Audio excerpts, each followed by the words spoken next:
नमस्कार दोस्तों, स्वागत है आपका एस्पायरेंट अड्डा में, जहां पर हम आज यूपीपी 2018 की फर्स्ट शिफ्ट की जीएस को देखेंगे, जो हमारे यूपी फायरमैन के एग्ज़ाम में महत्वपूर्ण साबित होगी। तो आइए शुरू करते हैं। पहला क्वेश्चन है, 1975 में आपातकाल के समय भारत के राष्ट्रपति कौन थे? के आर वेंकटरमन, के आर नारायणन, मोहम्मद हिदायतुल्लाह, फखरुद्दीन अली अहमद। तो सही आंसर है फखरुद्दीन अली अहमद। आइए हम इसके बारे में और देख लेते हैं। जो 1975 में इमरजेंसी लगी थी वो 26 जून 1975 से 21 मार्च 1977 तक टोटल 21 महीने की लगी थी और इमरजेंसी संविधान की धारा 352 के अंतर्गत डिक्लेयर की गई थी। संविधान में इमरजेंसी डिक्लेयर करने के लिए 3 धाराएं हैं, 352, 356 और 360। आइए हम अगले क्वेश्चन पे चलते हैं। लेबनान की राजधानी है बेरूत, त्रिपोली, सीदोन, टायर। तो लेबनान की राजधानी है, सही आंसर है बेरूत, जहां पर हमें अभी हाल ही में एक बड़ा विस्फोट देखने को मिला था। आइए अगले क्वेश्चन पे चलते हैं। कजाकिस्तान की मुद्रा निम्न में से कौन सी है? फ्रैंक, लोटी, तेंगे, सेकेल। तो सही आंसर है तेंगे। तेंगे कजाकिस्तान की मुद्रा है और ये सेकेल इजराइल की। आइए अगले क्वेश्चन पे चलते हैं। दक्षिणी अमेरिका में निम्न में से कौन सा देश सबसे अधिक आबादी वाला? Bolivia, Brazil, Peru, Chile. सबसे ज़्यादा दक्षिण अमेरिका में आबादी वाला देश है ब्राज़ील। इसकी तटरेखा 7,491 किलोमीटर लंबी है और यहीं से अमेजन नदी का भी उद्गार होता है, जो कि विश्व की सबसे लंबी नदियों में से एक है। आइए अगले क्वेश्चन पे चलते हैं। एशिया के निम्न देशों में से कौन सा देश तेल का सबसे बड़ा उत्पादक देश है? तेल में पेट्रोलियम है। नंबर 1 सऊदी अरब, यमन, ईरान, इराक। तो सही आंसर है हमारा ईरान। आइए इसकी भौगोलिक स्थिति के बारे में भी हम जान लेते हैं। ईरान उत्तर पूर्व में तुर्कमेनिस्तान, उत्तर में कैस्पियन सागर और अजरबैजान, दक्षिण में फारस की खाड़ी, पश्चिम में इराक और तुर्की, पूर्व में अफगानिस्तान तथा पाकिस्तान। और ईरान को फारस नाम से भी पहले जाना जाता था 1935 के पहले तक। ईरान की राजधानी तेहरान है। आइए अगले क्वेश्चन पे चलते हैं। निम्न में से कौन सा भारत का सबसे पुराना तेल उत्पादक राज्य है?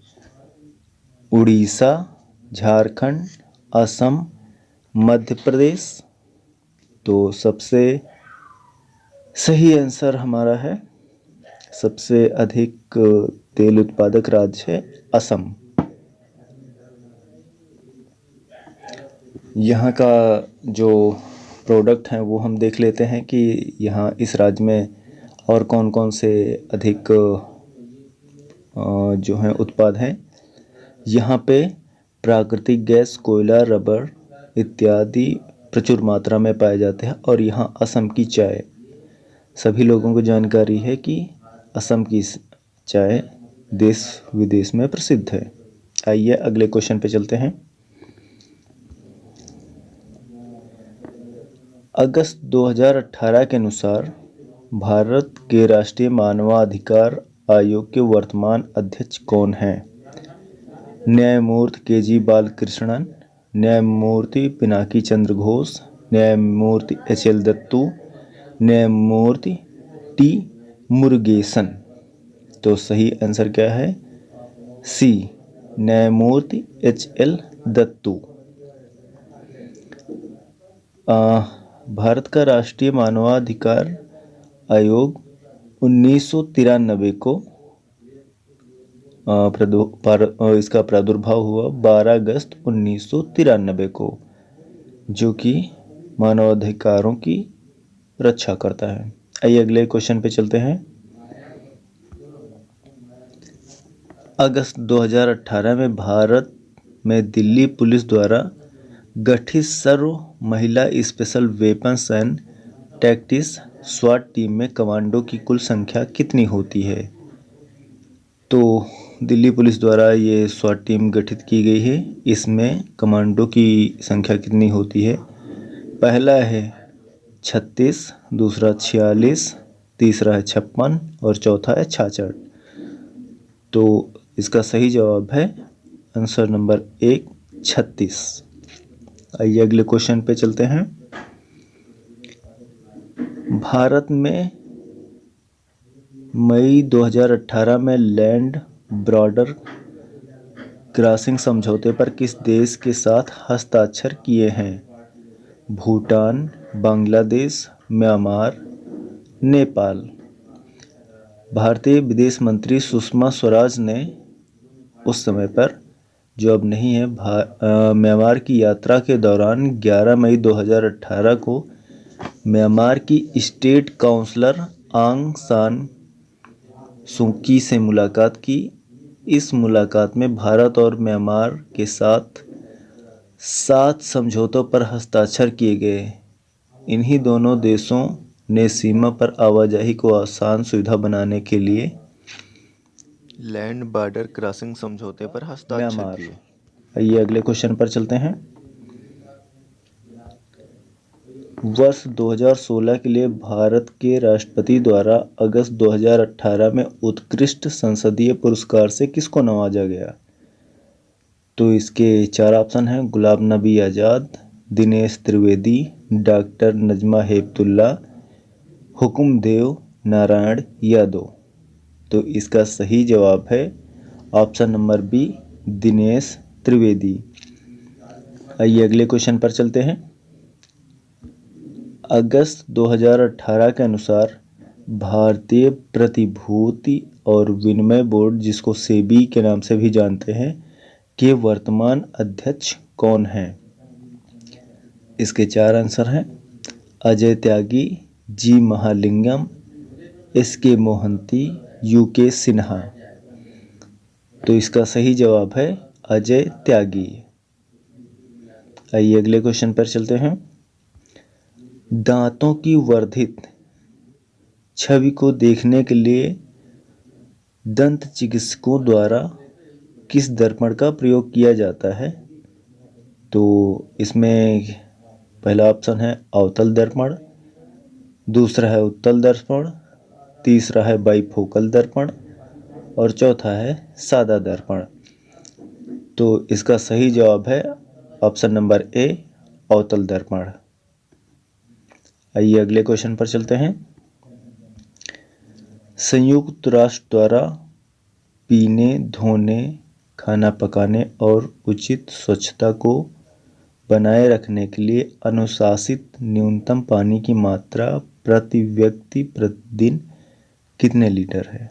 Number 1 50 litre, number 2 20 litre, number 3 75 litre और नंबर 4 है 10 लीटर। तो इसका सही जवाब है ए, ऑप्शन नंबर ए, 50 लीटर। आइए अगले क्वेश्चन पर चलते हैं। मृत जीवों और जानवरों को खाद मिट्टी में परिवर्तित करने वाले सूक्ष्म जीवों को किस नाम से जाना जाता है? ऑप्शन नंबर 1 जीवाणु, नंबर 2 फंगस, नंबर 3 प्रोटोजोआ और नंबर 4 अपघटन करने वाले। तो इसका सही जवाब है ऑप्शन नंबर डी, अपघटन करने वाले। आइए अगले क्वेश्चन पर चलते हैं। Question number 15। भूजल रिसाव के द्वारा रिचार्ज हो जाता है। कुछ स्थानों पर भूजल भौमजल स्तर के कठोर चट्टान की परतों के बीच होता है, इस जल को कहते हैं। तो इसके हैं एक्वीफर, बारिश का पानी, तालाब, अंतर्जलीय। तो इसका सही जवाब है ऑप्शन नंबर ए, एक्वीफर। आइए अगले क्वेश्चन पर चलते हैं, क्वेश्चन नंबर 16 पे। विषाणु के कारण निम्न में से कौन सी बीमारी होती है? हैजा, पेचिश, आंत्रज्वर, क्षय रोग। तो इसका सही जवाब है ऑप्शन नंबर बी, आंत्रज्वर। आइए अगले क्वेश्चन पर चलते हैं। ग्रामीण विकास निधि को वर्ष में स्थापित किया गया था ताकि प्राथमिक ऋण संस्थानों को प्रतिस्पर्धी दरों पर ग्रामीण क्षेत्रों में लक्षित समूहों को आवास वित्त प्रदान करने के लिए धन उपलब्ध कराने में सक्षम बनाया जा सके। तो इसमें फाइनेंशियल ईयर पूछ रहा है, वित्त वर्ष 2008-9 में, 2014-15 में, 2016-17 में या 2003-4 में। तो इसका सही जवाब है ऑप्शन नंबर ए, 2008-9 में। आइए अगले क्वेश्चन पर चलते हैं, क्वेश्चन नंबर 18। फ्रैंक व्हिटल द्वारा निम्न में से किसका आविष्कार किया गया?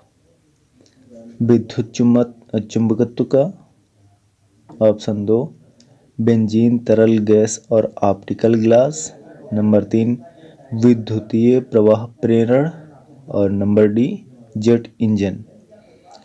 तो इसका सही जवाब है ऑप्शन डी, जेट इंजन का। आइए अगले क्वेश्चन पर चलते हैं, क्वेश्चन नंबर 19। कश्मीर द वाजपेयियर्स नामक किताब के लेखक कौन हैं? संजय जैन, RNP सिंह, AS दुलत या फिर वरुण यादव। तो इसका सही जवाब है option number C, SAS Dulat. आइए अगले क्वेश्चन पर चलते हैं, क्वेश्चन नंबर 20 पे। केंद्रीय GST कानून को भारत के राष्ट्रपति ने कब सहमति प्रदान की? 18 अप्रैल 2017 या फिर 22 अप्रैल 2017, 5 अप्रैल 2017 या फिर 12 अप्रैल 2017। इसका आंसर आप लोग जानते हैं तो कमेंट बॉक्स में दीजिएगा। इसका सही आंसर है ऑप्शन नंबर डी, 12 अप्रैल 2017 को भारत के राष्ट्रपति ने इसे सहमति प्रदान की, जिसके बाद यह कानून बन गया। आइए अगले क्वेश्चन पर चलते हैं। सूचना प्रौद्योगिकी अधिनियम 2008 27 अगस्त को लागू हुआ। 2009, 2016, 2001 या 2005। तो इसका सही जवाब है सूचना प्रौद्योगिकी अधिनियम 2008 27 अक्टूबर 2009 को लागू हुआ। सही जवाब है ऑप्शन नंबर ए, 2009 में।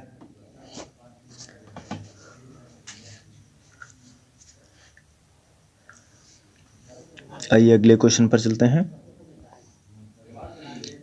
एक जिला एक उत्पाद योजना के तहत हस्त निर्मित कागज के उत्पादन के लिए उत्तर प्रदेश के जिले को चुना गया है।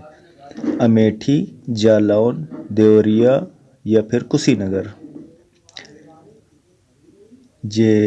इसका एक और भी क्वेश्चन है कि एक जिला एक उत्पाद योजना किस राज्य की है? तो याद रखिएगा उत्तर प्रदेश की है। तो इन सब में से सही आंसर कौन सा है? Answer number B, Uttar Pradesh के जालौन जिले को। आइए चलते हैं अगले क्वेश्चन पे। एशियाई खेल 2018 के डबल ट्रैप शूटिंग में रजत पदक विजेता 15 वर्षीय शार्दुल विहान उत्तर प्रदेश के जिले से हैं। बुलंदशहर, अलीगढ़, मेरठ, सहारनपुर। तो इसका सही जवाब है आंसर नंबर सी, मेरठ। आइए अगले क्वेश्चन नंबर 24 पे चलते हैं। आगरा और अवध के संयुक्त प्रांत, जिन्हें अब उत्तर प्रदेश के नाम से जाना जाता है, ने वर्ष 1921 में अपनी राजधानी को से लखनऊ में स्थानांतरित किया था। मतलब 1921 तक उत्तर प्रदेश की राजधानी क्या थी? आगरा, देहरादून, इलाहाबाद या फिर कानपुर। इसका सही जवाब है इलाहाबाद। आइए अगले क्वेश्चन पर चलते हैं। गौतम बुद्ध की मां देवदह राज्य के शासक परिवार से थी, जो अब उत्तर प्रदेश के जिले में है। देवरिया जिले में, गोरखपुर जिले में, बस्ती जिले में या फिर गोंडा जिले में। तो इसका सही जवाब है ऑप्शन नंबर सी, बस्ती जिले में।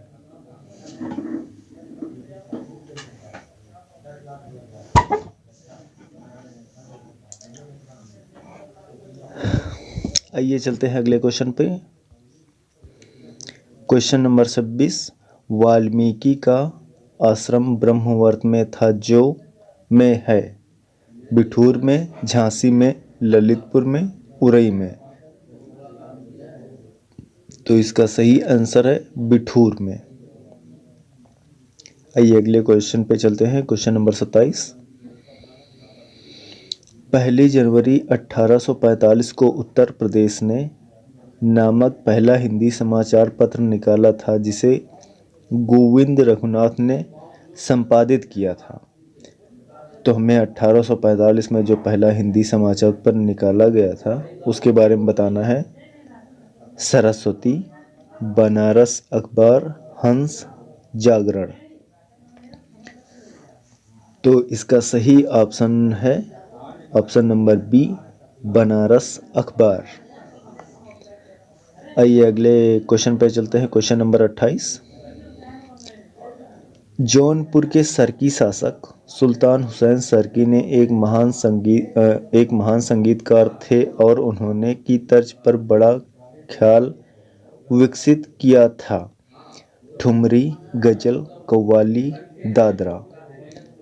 तो इसका सही जवाब है ऑप्शन नंबर ए, ठुमरी।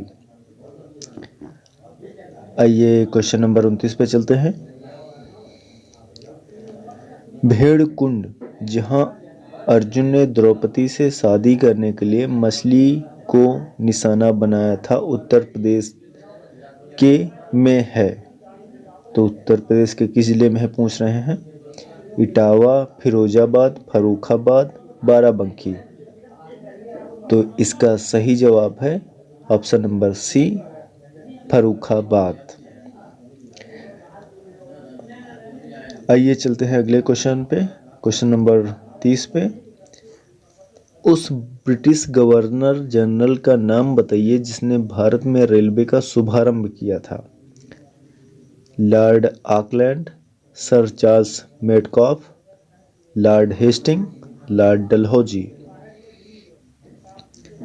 तो इसका सही आंसर है option number D, Lord Dalhousie के शासनकाल में रेलवे की शुरुआत हुई थी 1848। आइए चलते हैं अगले क्वेश्चन पे। Question number 31। सांख्यिकीय मंत्रालय की रिपोर्ट 2017 के अनुसार भारत के किस राज्य में सबसे कम प्रति व्यक्ति आय है? उत्तर प्रदेश, पश्चिम बंगाल, बिहार, उड़ीसा। इसका सही जवाब है ऑप्शन नंबर सी, बिहार। आइए चलते हैं क्वेश्चन नंबर 32 पे।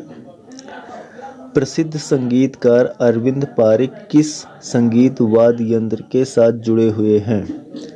तबला, सितार, बांसुरी, शहनाई। इसका सही आंसर है ऑप्शन नंबर बी, सितार। आइए चलते हैं क्वेश्चन नंबर 33 पे। जून 2018 को समाप्त होने वाले फसल वर्ष के दौरान अनाज उत्पादन की अनुमानित मात्रा क्या है? 254.83 million ton, 264.83 million ton, 274.83 million ton या फिर 284.83 मिलियन टन। इसका सही जवाब है option number C, 274.83 million ton. आइए चलते हैं अगले क्वेश्चन पे। Question number 34। S&P BSE index या सेंसिटिव इंडेक्स जिस पर आधारित है उस बास्केट में स्टॉक हैं। तो जिसको स्टॉक मार्केट की जानकारी होगी उनके लिए तो ये बहुत ही आसान सवाल है। तो ये इसका सही आंसर जानते हैं। A 20, B 30, C 40, D 50। तो इसका नंबर है सही ऑप्शन बी 30। आइए चलते हैं अगले क्वेश्चन पे। Question number 35। भारतीय संविधान का अनुच्छेद 20 से संबंधित है। पदवियों का उन्मूलन, 2 सिद्धि के संदर्भ में संरक्षण, नागरिकता के अधिकारों की निरंतरता और अंतिम है सहकारी समितियों को प्रोत्साहन देना। तो जिसने भी ये सब पढ़े होंगे अनुच्छेद 21 तक तो उनको तो जानकारी होगी कि डी ऑप्शन होगा नहीं। तो इसमें ऑप्शन नंबर सही है ऑप्शन नंबर बी, 2 सिद्धि के संदर्भ में संरक्षण। आइए क्वेश्चन नंबर 36 पे चलते हैं। भारतीय संविधान के अनुच्छेद 21A के तहत राज्य को से 14 वर्ष की आयु के सभी बच्चों को मुफ्त और अनिवार्य शिक्षा प्रदान करनी है। तो ऑप्शन नंबर ए 4, बी 6, सी 8 और है डी है 10 वर्ष। तो सही ऑप्शन है ऑप्शन नंबर बी, 6 से 14 वर्ष तक के सभी बच्चों को राज्य मुफ्त और अनिवार्य शिक्षा प्रदान करेंगे। आइए अगले क्वेश्चन पर चलते हैं। Question number 37। निम्न में से कौन सा कथन गलत है? राज्यपाल राज्य की विधान परिषद का स्थगन कर सकता है, राज्यपाल राज्य की विधान सभा का स्थगन कर सकता है, राज्यपाल राज्य की विधान परिषद को भंग कर सकता है या फिर राज्यपाल राज्य की विधान सभा को भंग कर सकता है। तो इसमें जो गलत कथन है वो आपको पहचानना है, बताना है। तो इसका सही जवाब है ऑप्शन नंबर सी, राज्यपाल राज्य की विधान परिषद को भंग कर सकता है। यह कथन गलत है। आइए चलते हैं क्वेश्चन नंबर 38 पे। भारतीय संविधान का अनुच्छेद 22 निम्न में से किससे संबंधित है? धर्म, प्रजाति, जाति, लिंग या जन्मस्थान के आधार पर भेदभाव का निषेध, सार्वजनिक रोजगार के मामलों में अवसर की समानता, कुछ मामलों में गिरफ्तारी और हिरासत के खिलाफ संरक्षण या फिर चौथा है संपत्ति का अधिकार। तो सही जवाब है ऑप्शन नंबर सी, कुछ मामलों में गिरफ्तारी और हिरासत के खिलाफ संरक्षण प्रदान करता है। इसके बाद हम लोग करेंगे जो 2018 में यूपीपी में रीजनिंग पूछी गई थी उसका, और ये वीडियो आपको जल्द ही मिल जाएगा पीडीएफ के साथ। ठीक है साथियों, तो तब तक के लिए जय हिंद।